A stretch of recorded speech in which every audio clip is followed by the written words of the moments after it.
So thank you. Thank you. Tēnā koutou. Now, I've got North Canterbury Federation Farmers next. I'm told Nick Clark is here in person, but with all these masked men around the place, it's always hard to tell. And we've got Pam Richardson and Hamish Craw joining us by Zoom. So is it you, Nick, who's going to start off? Yes, I'll start off. Thanks. Over to you. Thanks, Thank you. Madam Mayor. Good afternoon, and thank you everyone for the time to present North Canterbury Federated Farmers' submission on the City Council's draft annual plan. I'm Nick Clark, a policy manager based at Federated Farmers Christchurch office. And on the screen, hopefully, is Hamish Craw, who's Federated Farmers Banks Peninsula branch facilitator, and Pam Richardson, a long-standing member of Federated Farmers who you'll be very familiar with, no doubt, former Banks Peninsula Community Board member and chair of the Council's Rural Forum. Before getting underway, I'd like to say that we've appreciated the engagement we've had with the Council over the past 12 months in particular, and in particular with the Deputy Mayor and Banks Peninsula Ward Councillor Andrew Turner. We've had really good discussions, and we certainly feel well engaged with over the past 12 months, so thank you. We're also pleased the Council has established a rural forum to improve its consideration of rural issues, and we have 10 minutes, so in the interest of time, I think it's 10 minutes, looks like it. So in the interest of time, I'll assume the submission's been read, and I'll ask Hamish and Pam to each make brief comments in support of the submission. So first up, Hamish, hopefully. As you'll see, our submission is short. Unlike last year, there are no contentious proposals impacting rural ratepayers.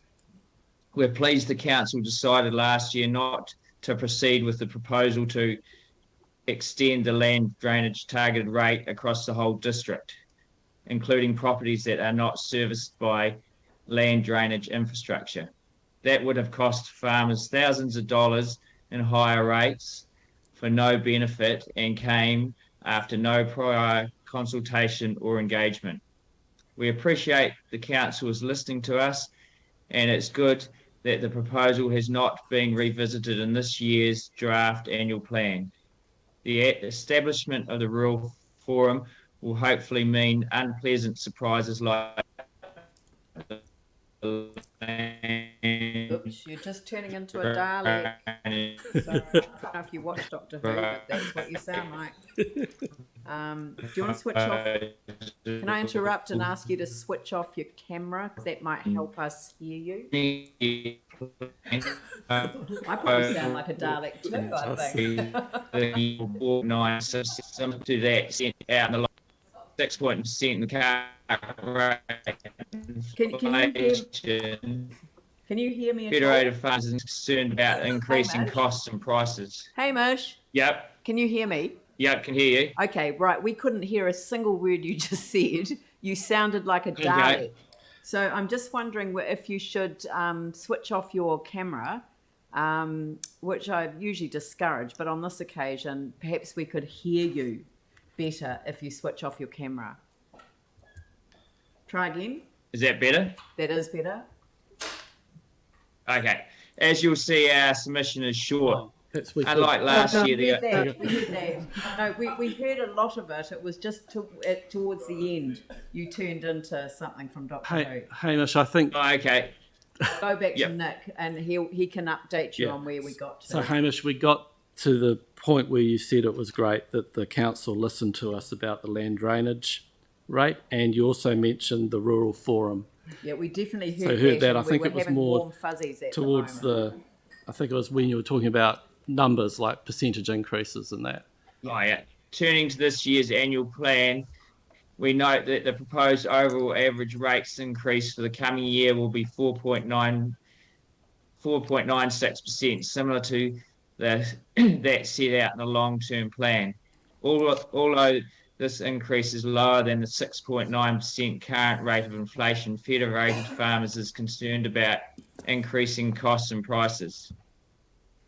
I'm sure you're all mindful of how rates increases impact people and businesses both directly and indirectly at a time of inflationary pressure.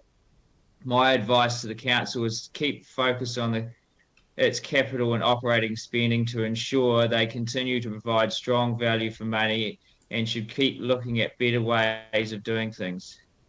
With regard to specific rates proposals, we're comfortable about the proposed change to wheelie bin curbside collection in the Wairere area based on the general positive feedback from community consultation. I'll now hand over to Pam, who would like to talk about roading and recent floods. Okay, am I there yet? Yep, you're fine, Pam. Oh, well, thank you. Look, I'm delighted to join by Zoom, and that we need to be seeing these ongoing as we're going through these issues of earthquakes and COVID or whatever it might be, that it's a good way to go, and it's actually saving us a lot of petrol. So I'm just talking about really very briefly about the associated floods and the impact on our communities served by council infrastructure, especially the roads. And the roads are the key network, and they're our lifeline. And we need to ensure that they're well maintained. And we're pleased that council has maintained the level of funding for rural roads, and there's been some considerable improvements in the way the road maintenance has been undertaken. But we need to see that ongoing improvement and ongoing funding spent on the improvements to our culverts and the way our roads are managed. Reinstating the roads damaged following the recent storm events, well, it was incredible. It was a challenge, but it was done extraordinarily well, and really welcomed the newsletters that were sent out regularly. And in the context of those storms and flooding, we need to see an improved relationship with the emergency management group, of which we've already started to see that.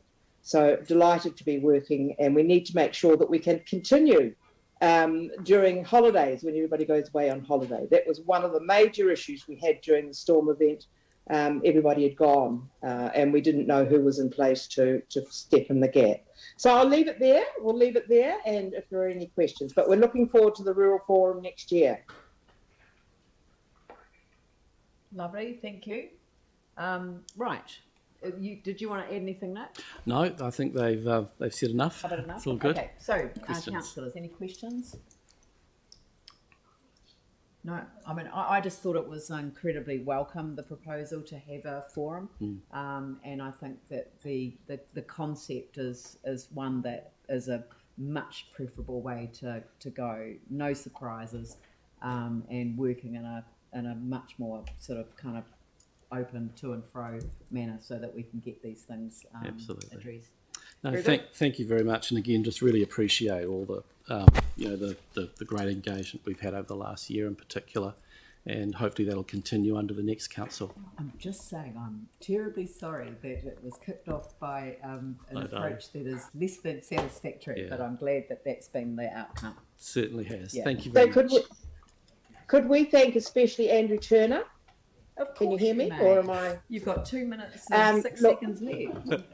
Yeah, well, look, could we really thank Andrew for working alongside us very closely?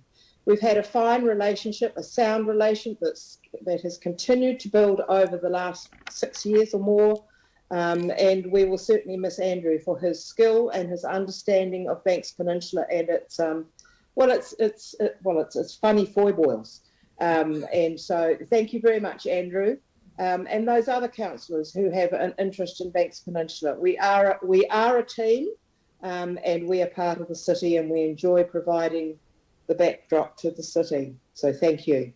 Thank you. And I think, often the rural aspects of some of the reform programs that are going on at the moment simply wouldn't be front of mind if it wasn't for the merger between Christchurch City and Banks Peninsula a number of years ago.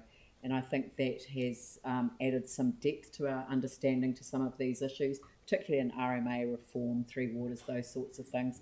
And it's been incredibly helpful. So thank you very much. Right, thank you. Thank you. Cheers. Right, the next one is the Pukeko Centre Incorporated. Andrew Westall, I think, is here.